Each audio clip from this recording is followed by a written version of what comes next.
Salmo de número 64.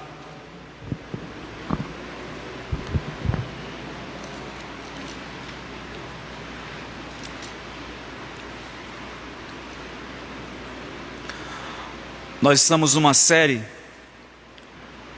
de sermões aqui na igreja, baseada nos Salmos, que nós chamamos de Cânticos de Esperança para os dias de angústia.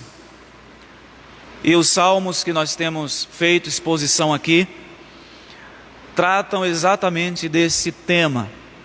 Os servos de Deus, os autores desses Salmos, estavam enfrentando situações adversas, mas nesses momentos eles cantam, eles compõem estes salmos, expressando a confiança no Senhor e a esperança nele, nesses dias de angústia. Entendemos que esse tema é oportuno para os nossos dias, porque desde o dia que nós pisamos o pé nesse mundo, considerando a presença do pecado nele, nós vivemos dias de angústia. O nascimento já é uma angústia. O bebê, quando sai do ventre da mãe, onde ele passou ali 9 meses quentinho, já é um trauma terrível para ele. Ele vem para um ambiente completamente diferente.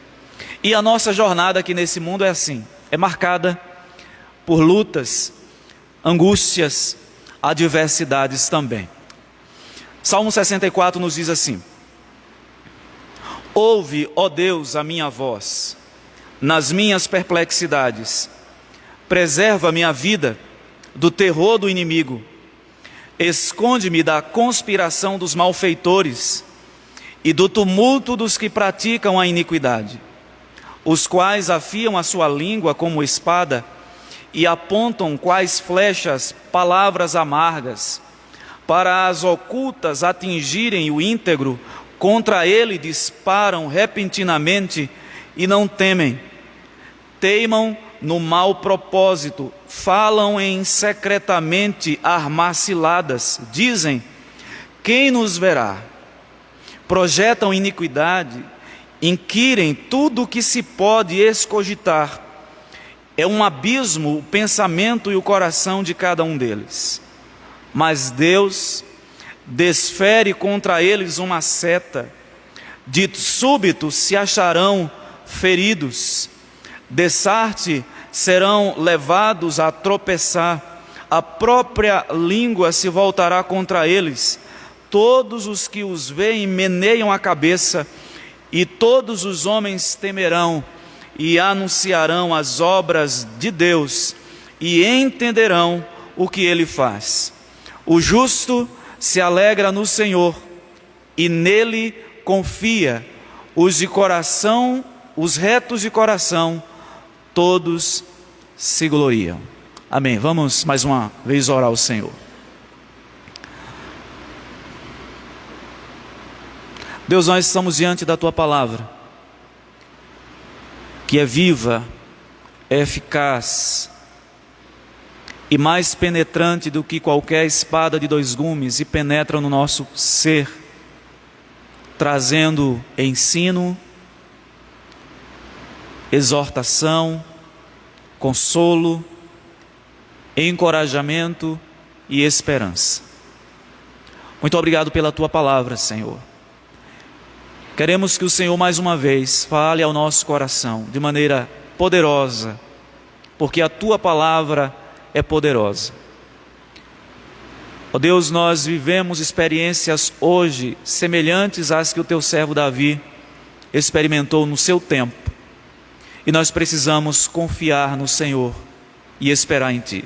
Fortalece-nos nessa noite, é o que Te pedimos em nome de Jesus. Amém. Justiça seja feita. Essa é uma frase que as pessoas dizem naquelas situações em que elas imaginam, percebem que há necessidade da aplicação da justiça. Justiça seja feita.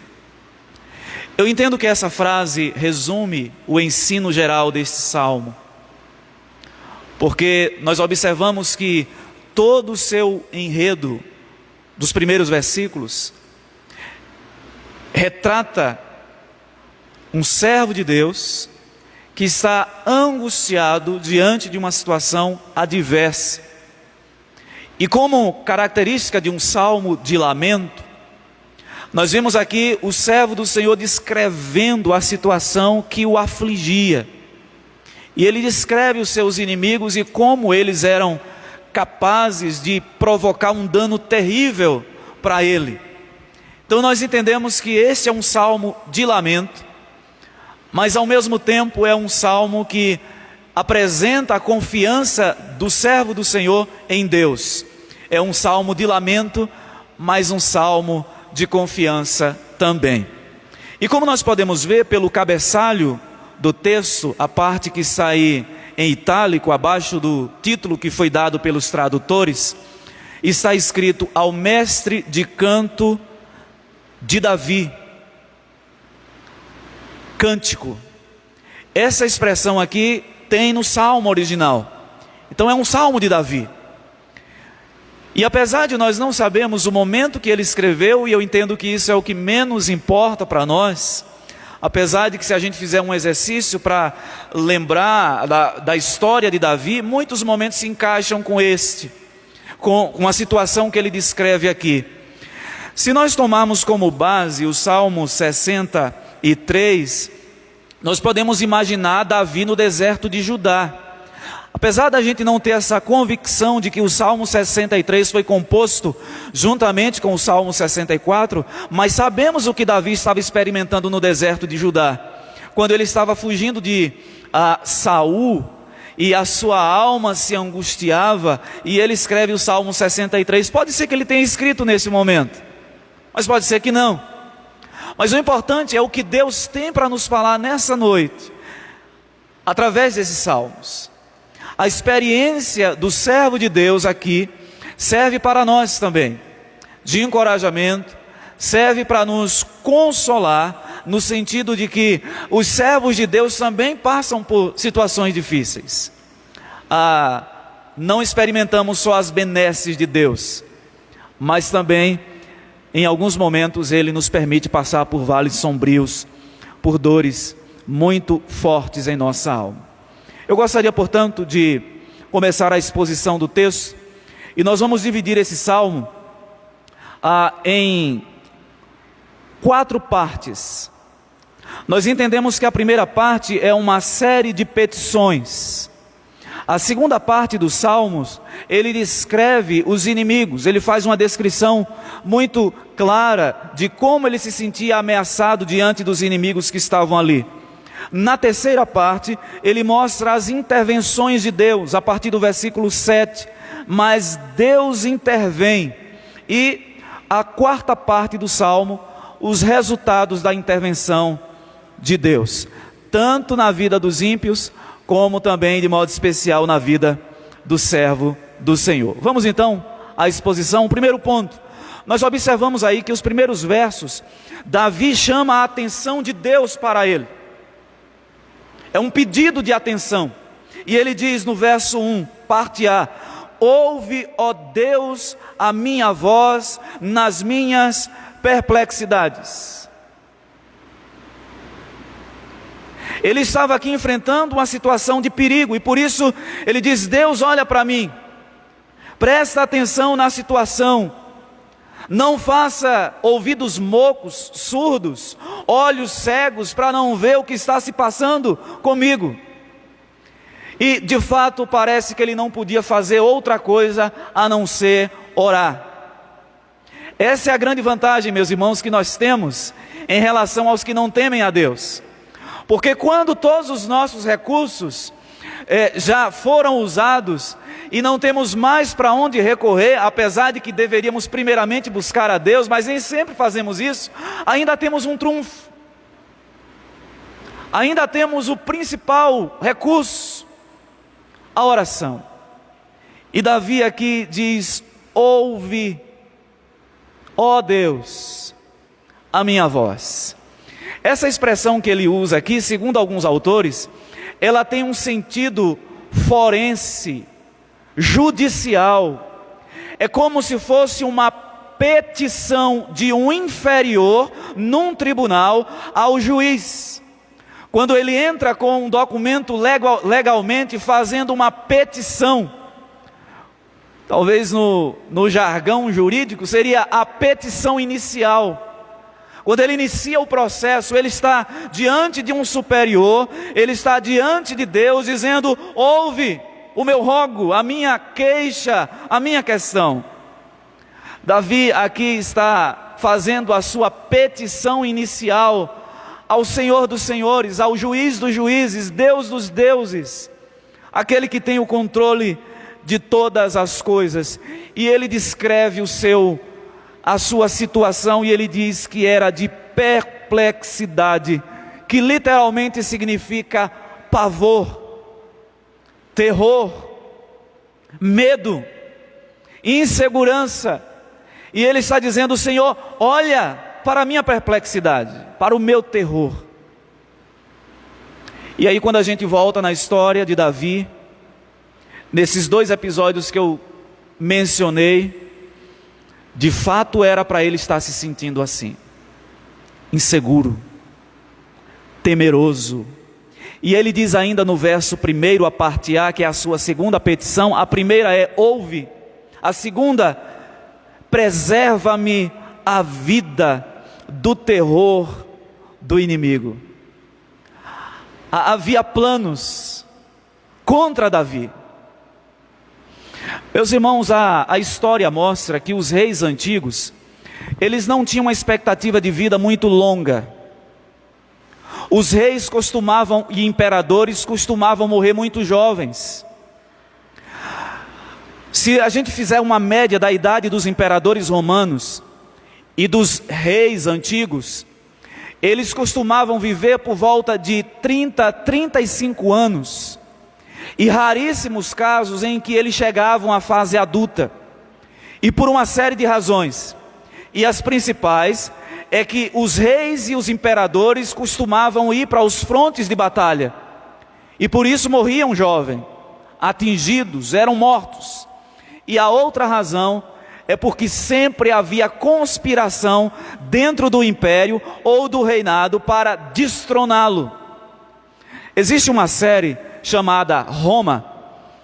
Essa série é muito interessante, que ela mostra exatamente esse processo de alternância entre os imperadores romanos. E as conspirações que haviam na cúpula do poder eram muito grandes. Tentativas de envenenamento, emboscadas e uma série de outras ações que eram tomadas para destronar aquele imperador ou aquele rei. E Davi não era diferente. É por isso que ele diz: preserva-me a vida do terror do inimigo. Ele sabia que a sua situação era sempre de perigo iminente. Ele estava sempre à beira da morte. Portanto, a sua segunda petição é no sentido de que Deus o preservasse. Primeiro, ouve, Senhor, presta atenção na minha situação. Segundo, preserva-me. Terceiro, olha o que diz o verso 2: esconde-me da conspiração dos malfeitores e do tumulto dos que praticam a iniquidade. Às vezes o palácio era mais perigoso do que o campo de batalha. Então Davi sabia que não havia lugar seguro, nem dentro do próprio palácio real. Porque se a gente toma a história de Absalão, a conspiração surgiu exatamente de lá, o próprio filho Absalão. Então não havia lugar seguro. É por isso que ele diz: esconde-me. Se o Senhor não me proteger, se o Senhor não me guardar, não existe esquema de segurança, não existem homens valentes como os 10 que ele tinha, não existe qualquer aparato de segurança que possa proteger se Deus não nos guardar. E é isso que o salmista reflete no Salmo 127, quando ele diz que se o Senhor não guardar a cidade, em vão vigia a sentinela. Meus irmãos, nós precisamos dessa proteção e desse cuidado de Deus constantemente. Se Deus não nos preservar, coitado de nós. Quando nós pisamos o pé fora de casa ou dentro da nossa casa, nós estamos expostos a uma série de perigos e de situação de vulnerabilidade. É por isso que Davi diz: esconde-me da conspiração dos malfeitores e do tumulto dos que praticam a iniquidade. Então essa é a primeira parte do texto, essa é a primeira divisão. Nós vemos aqui uma série de petições do salmista a Deus. Segundo, como é característico de um salmo de lamento, ele começa agora a descrever os inimigos. Quem são eles? Qual a forma deles atuarem? E ele diz no verso 3: os quais afiam a língua como espada e apontam quais flechas palavras amargas. A primeira coisa que Davi descreve nesses inimigos aqui é que eles tinham uma língua capaz de destruir. Talvez ele estivesse pensando aqui na maledicência,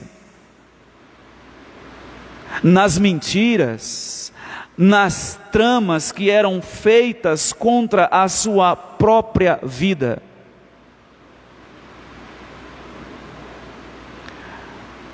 Meus irmãos, a maledicência é um pecado terrível. O apóstolo Tiago diz que a língua tem um poder destruidor. Pode colocar em chama uma carreira humana. Ele é capaz de destruir uma cidade. E Tiago diz mais que para os animais se coloca uma bride para controlá-los. Mas a língua é um dos menores órgãos do nosso corpo, mas é um dos mais poderosos para o bem e para o mal. E é por isso que Davi, ele começa descrevendo os inimigos exatamente por aqui. Quantas pessoas nós já vimos, meus irmãos, que já tiveram as suas vidas destruídas por conta disso aqui, por conta da maledicência, por conta de fofoca, por conta de falatórios. A língua tem um poder destruidor, letal, e Davi diz que esta língua, estas eram como espada, eram quais flechas.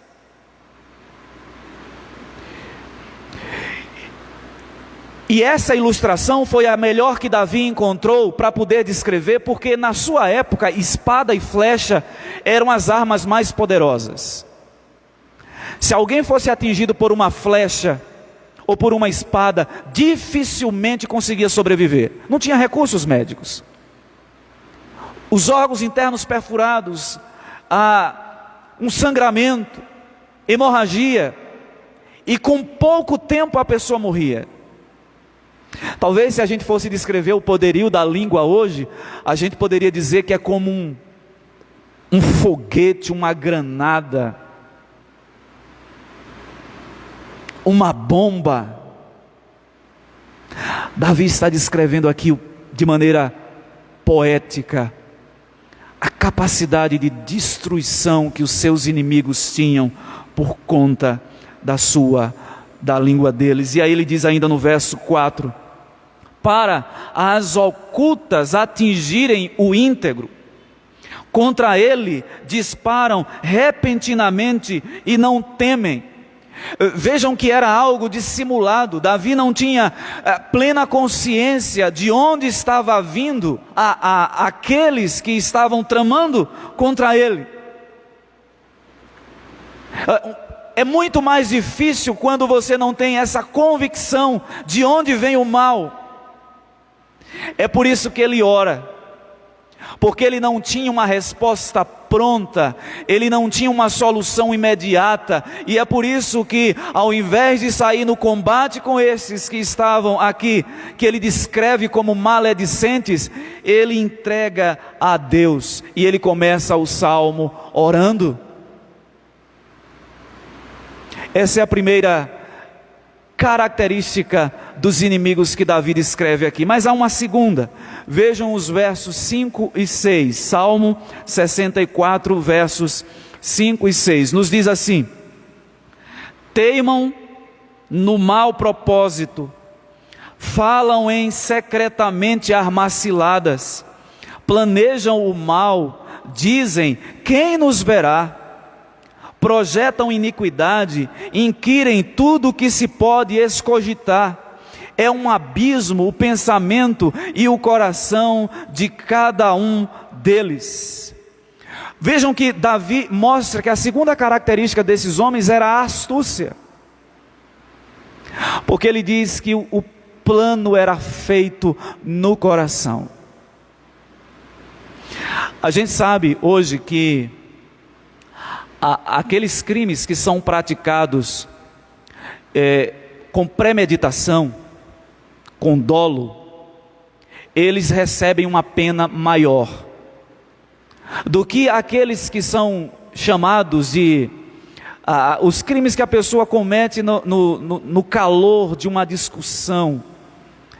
São os passionais. Você não planejou aquilo, a situação levou ao desfecho, foi algo sem pensar.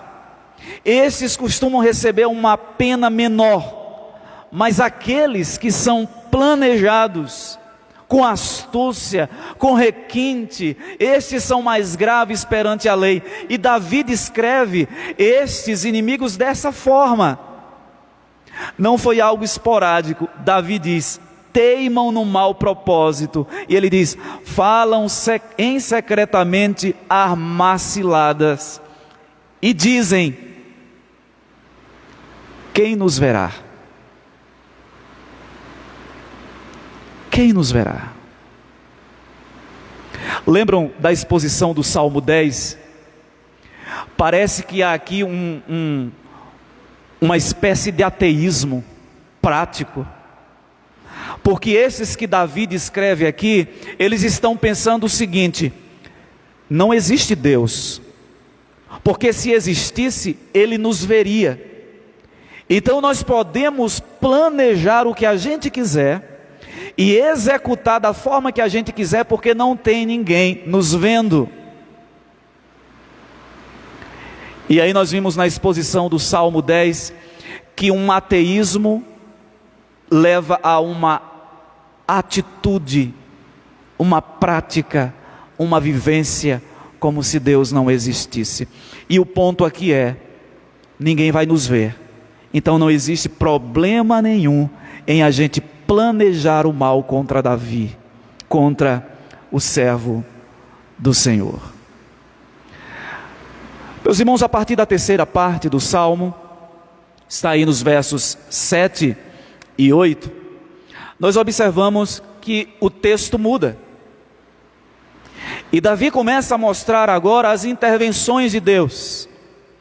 E ele diz no verso 7, mas Deus desfere contra eles uma seta, de súbito se acharão feridos. Eu tenho dito aqui para os irmãos que nós devemos prestar atenção nos conectivos que tem no texto bíblico. Aqui nós observamos claramente uma conjunção adversativa que está mostrando que o tema vai mudar agora. Até agora Davi descreveu os inimigos e a sua oração. A partir de agora, com o mas, ele vai mostrar como Deus vê todas estas coisas. Será que Deus é um mero espectador da história, que simplesmente é tomado de surpresa pelos eventos, pelos acontecimentos, ou Ele intervém? Eu falei aqui para os irmãos que recentemente começou a se popularizar, essa é uma heresia antiga, que é chamada de teísmo aberto ou teologia relacional. Ela tem sido popularizada aqui no Brasil por um pastor chamado Ricardo Gondim. E a base dessa heresia é a seguinte: Deus não conhece as coisas, Ele não é onisciente, Ele não é todo-poderoso, Ele não é soberano. E por conta disso, alguns eventos da história o tomam de surpresa. E pelo fato dele não poder prever esses eventos, e se ele pudesse prever, não sendo todo-poderoso, ele não podia intervir, a única coisa que Deus pode fazer é agir como seres humanos, sentar e chorar diante das tragédias. Esse salmo nos mostra que isso não é verdade em relação a Deus. O texto diz que Deus intervém, mas Deus desfere contra eles uma seta. Vejam que parece que as mesmas armas que os inimigos de Davi usam contra ele, é a mesma que Deus usa. Muito provavelmente o que Davi está querendo dizer é que Deus os destruirá com a sua palavra, pela sua palavra, pelos seus pronunciamentos justos, que a Bíblia diz que a palavra de Deus é como espada. Na exposição do livro de Apocalipse, nós vimos que Jesus vai destruir os seus inimigos com uma espada que sai da sua boca, que é a sua própria palavra. Então, da mesma forma que estes ímpios usam a língua para destruir Davi, e as suas palavras são como espada, Deus fará o mesmo. Os destruirá com uma seta. E muito provavelmente aqui os seus pronunciamentos justos contra os ímpios. E diz mais. Eu acho interessante aqui o final do verso 7, quando diz assim: de súbito se acharão feridos. Agora olha o que diz o verso 4, em relação aos inimigos de Davi: para as ocultas atingirem o íntegro, contra ele disparam repentinamente e não temem. Qual é a semelhança aqui entre as duas partes do texto? É que da mesma forma que os ímpios estavam tramando contra Davi para derrubá-lo de maneira repentina, não era um projeto demorado, mas era algo iminente, Deus fará o mesmo com eles. Ou seja, aqueles que planejam o mal para executar de maneira repentina, quando a justiça de Deus se manifestar contra eles, também será de maneira repentina, imediata. De súbito se acharão feridos. O salmista, no Salmo 7, versos 12 e 13, nos diz assim: se o homem não se converter, afiará Deus a sua espada, já armou o arco, tem-no pronto, para ele preparou já instrumentos de morte, preparou as suas setas inflamadas. O ponto aqui é: Deus não é um mero espectador da história, Ele conduz todas as coisas de maneira justa, mesmo que a gente não perceba isso. Meus irmãos, às vezes nós temos essa sensação de que Deus é esse mero espectador, mas precisamos entender que o tempo de Deus não é o nosso tempo.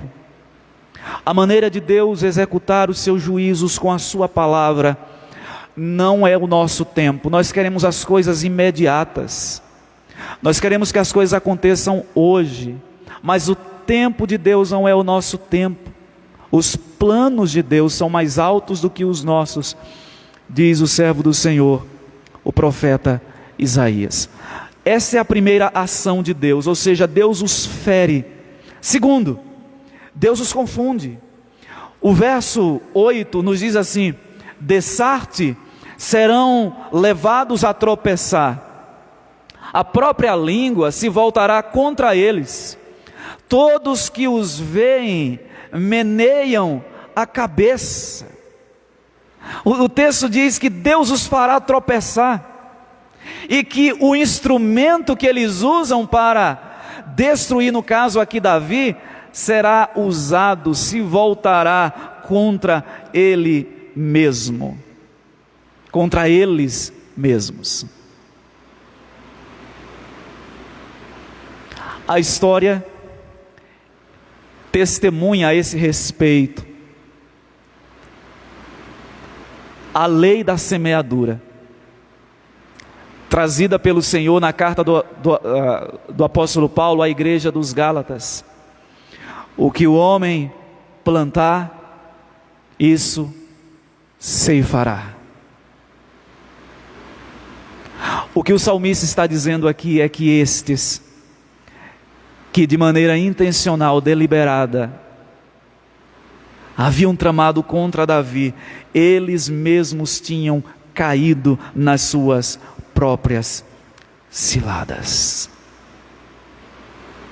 No Salmo 7 ainda, no versículo 14 a 16, o salmista diz assim: eis que o ímpio está com dores de iniquidade, concebeu a malícia e dá à luz a mentira, abre e aprofunda uma cova e cai nesse mesmo poço que faz. A sua malícia lhe recai sobre a cabeça, e sobre a própria mioleira desce a sua violência. Nós temos um outro precedente na Escritura, a história de Amã e Mordecai. Amã, um dos conselheiros do rei, tramou uma conspiração contra os judeus e mandou construir uma forca para Mordecai. E nós sabemos a história. Depois os irmãos deem uma lida em Esté capítulo 7, versículo 9. O rei descobre a trama de Amã contra ele mesmo, contra o próprio rei, e ordena que ele seja enforcado naquela forca que ele havia mandado construir para Mordecai. Só para citar mais um exemplo bíblico, Provérbios capítulo 1, versículo 18, quando Salomão está falando ali dos ímpios, dos perversos que agem assim, ele diz assim: também esses homens não percebem que fazem tocaia contra a própria alma, armam emboscadas contra eles mesmos.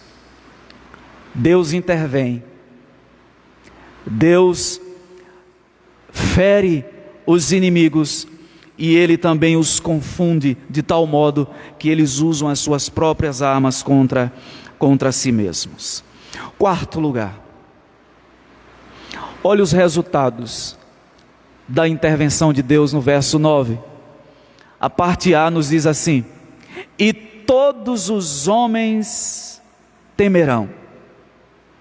E aqui eu cito um autor que ele diz o seguinte, comentando esse salmo: as pessoas, diante da justa punição dos ímpios, aprenderiam a reverenciar a Deus e a ter temor de alguém tão poderoso e justo. E ele continua: os julgamentos, punições e ira de Deus são trazidos muitas vezes com o objetivo de deixar a humanidade atemorizada. As pragas do Egito e tantos outros eventos que Deus trouxe na história da humanidade tinham o efeito de causar temor e reverência nas pessoas em relação a Ele. Quando nós lemos a história das pragas do Egito, é exatamente isso que nós percebemos. Os egípcios passaram a temer o Deus de Israel a partir do momento que Ele começou a trazer sobre aquela nação o seu julgamento e o seu juízo.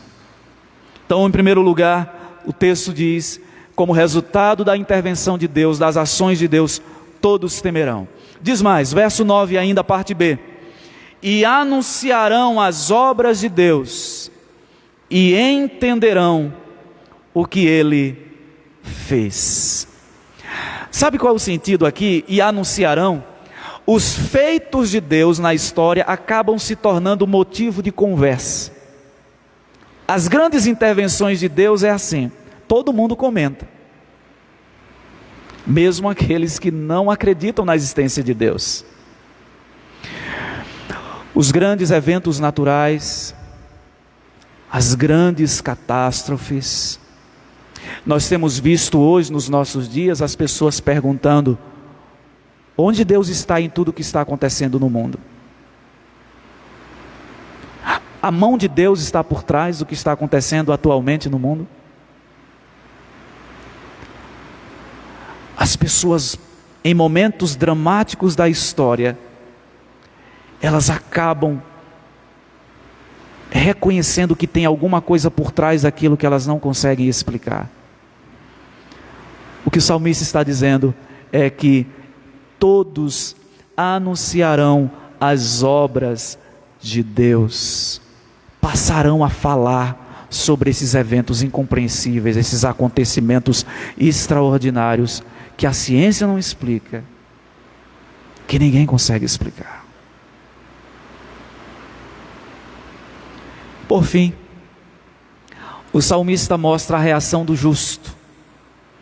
Verso 10, ele diz: o justo se alegrará no Senhor, e nele confia. Os de reto coração, todos se gloriam. Ou seja, aquele que confia em Deus, ao ver a sua intervenção na história, eles se alegram e confiam no Senhor, reconhecendo, de fato, Deus não é um mero espectador da história. Ele intervém, Ele age, Ele interage, Ele manifesta o seu poder e a sua justiça, mesmo que em alguns momentos nos pareça que Ele está surdo e cego para o que acontece. Os justos se alegram e confiam no Senhor, e os de coração reto se gloriam nele, no nosso Deus, porque eles entendem que tudo que Deus faz é para mostrar o seu caráter bom, justo e santo. Quando Deus derrama as suas bênçãos da provisão, os justos reconhecem que Deus continua cuidando de todas as coisas e suprindo todas as coisas. Mas quando Ele manifesta também o seu juízo, os justos se alegram, porque eles entendem que Deus continua ativo, controlando todas as coisas e intervindo quando Ele assim entende. Eu concluo com uma citação de um autor chamado Albert Barnes, que ele diz assim: os bons, os puros e justos e piedosos sempre se alegrarão em tudo o que tende a mostrar que Deus é justo, verdadeiro e santo, pois toda a sua esperança de segurança e salvação repousa no fato de que o Deus em quem eles confiam é um Deus justo. Nele não há injustiça. Meus queridos irmãos, o que é que esse texto tem a ver conosco hoje? De que maneira nós podemos aplicá-lo na nossa vida prática diária? O que é que Deus, a partir da experiência de Davi, tem a nos ensinar? Eu entendo que a primeira aplicação que nós podemos fazer do texto é que nós e todas as pessoas nesse mundo enfrentam adversidades, tribulações, perseguições e lutas.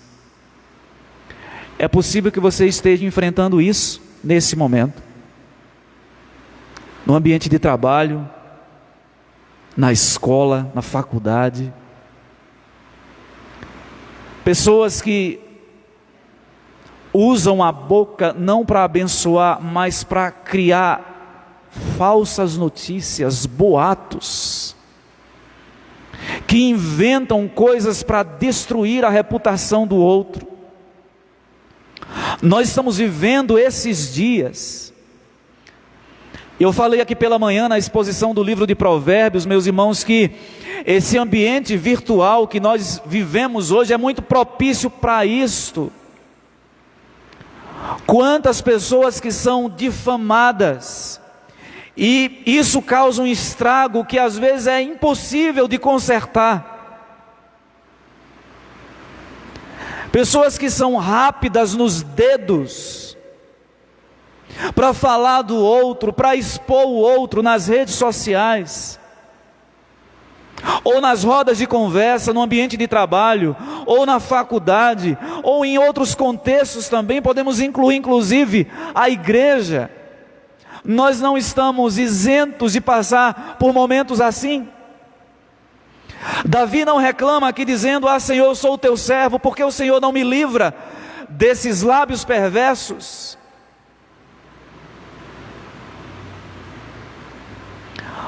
No atual contexto social que nós vivemos, onde as pessoas, e aí eu vou usar uma linguagem que é muito comum hoje, onde as pessoas são canceladas por conta da sua opinião.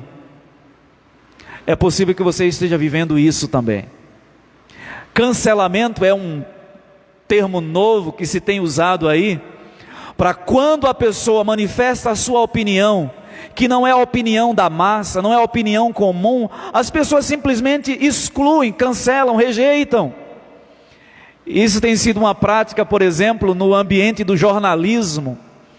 Qualquer jornalista que emita a sua opinião, que vá no sentido contrário do politicamente correto, da opinião comum, eles são demitidos. Nós tivemos alguns casos recentemente, jornalistas dos grandes veículos de comunicação que foram demitidos, porque manifestaram a sua opinião contrária, especialmente nesses assuntos sensíveis que nós estamos hoje, questões de gênero, a moralidade, família, enfim, questão racial.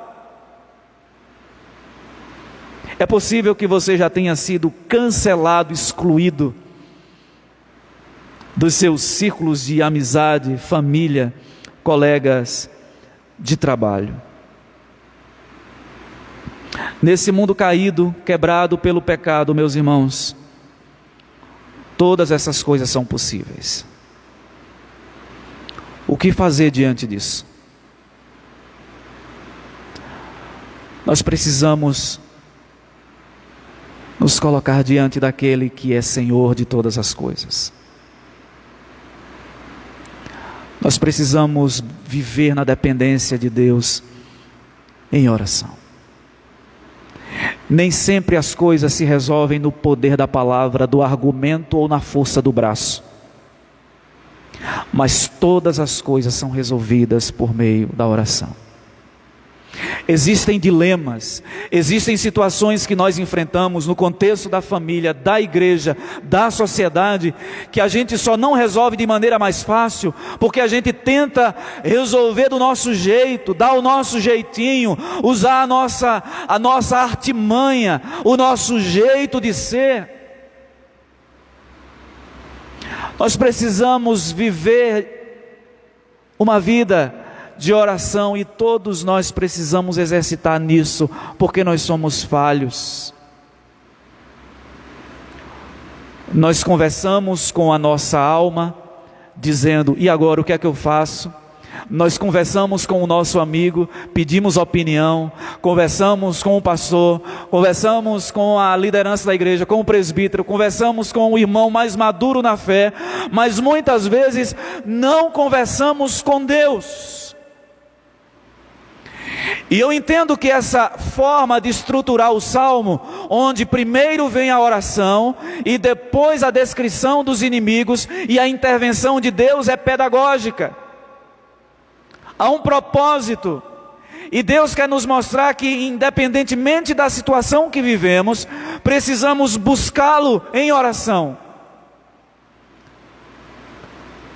Eu sei que essa expressão não é muito do nosso contexto, mas tem nós que só se desatam com oração. Não adianta a gente ir na força humana do nosso braço.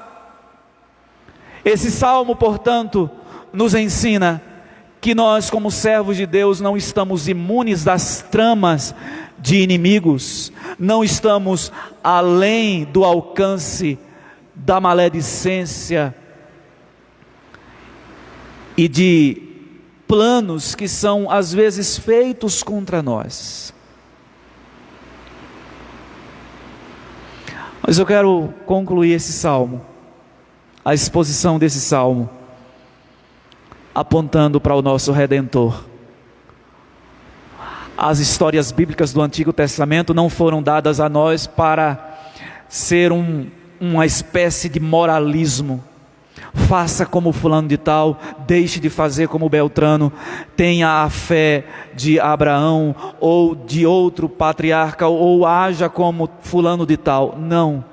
Todos esses personagens, instituições e histórias do Antigo Testamento apontavam para algo maior. Davi, como um rei que sofreu conspiração, apontava para o Rei dos Reis, para o Senhor dos Senhores, para Cristo Jesus. E quando nós olhamos para a história dele, a Bíblia o chama de servo sofredor, porque Cristo também sofreu os males das línguas. Quantas vezes ele foi escarnecido, inventaram mentiras contra ele, dizendo que ele estava sediando o povo para insurgir-se contra as autoridades romanas.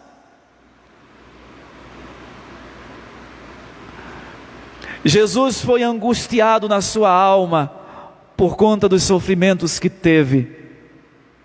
Ele teve medo, ele teve angústia, tal como Davi descreve aqui a sua perplexidade, os seus temores. O servo sofredor também teve medo. Nós também temos medos aqui nesta existência. Mas o servo sofredor, Jesus Cristo, ele também intercedeu pelos seus inimigos, pedindo que o Pai os perdoasse, porque eles não sabiam o que faziam. Mas na cruz, a justiça foi feita, porque esses inimigos, meus irmãos, somos nós. Nós que tramamos contra o Rei, contra o Filho de Deus. Com os nossos pecados, antes da nossa conversão, nós maldizemos o Filho de Deus. Os nossos atos o rejeitavam. Antes da nossa conversão, nós éramos inimigos de Cristo. A nossa vida era uma denúncia pública da nossa rejeição a Ele. Nós somos os inimigos escritos no Salmo 64.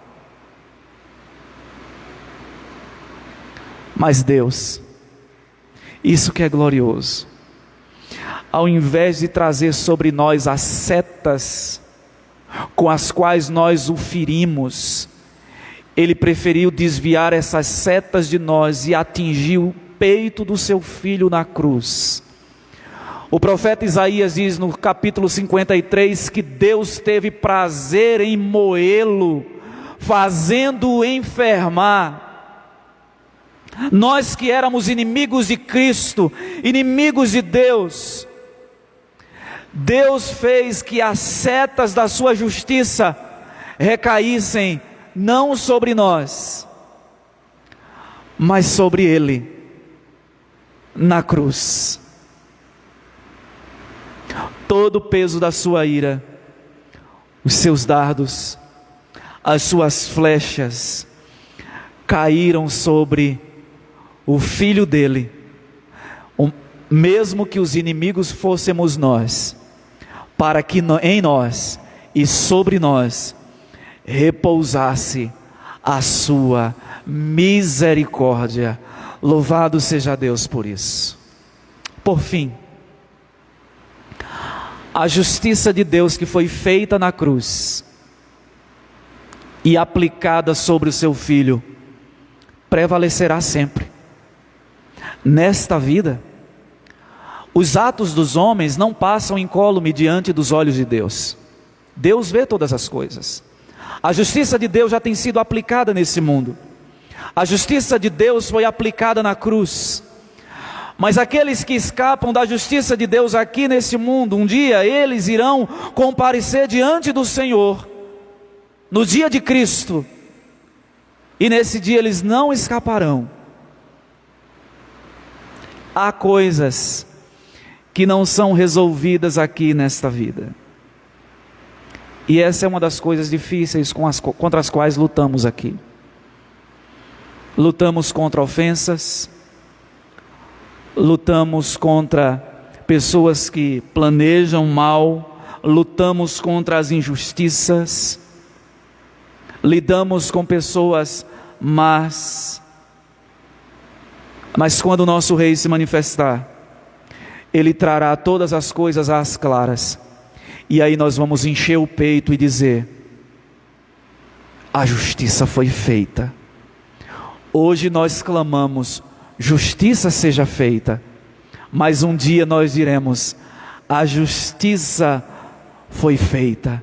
E naquele dia nós diremos o mesmo que Davi diz no Salmo 64, verso 10: o justo se alegra no Senhor e nele confia. Os de reto coração, todos se gloriam. Louvado seja o nome do nosso Deus. Amém. Vamos orar nesse instante ao Senhor.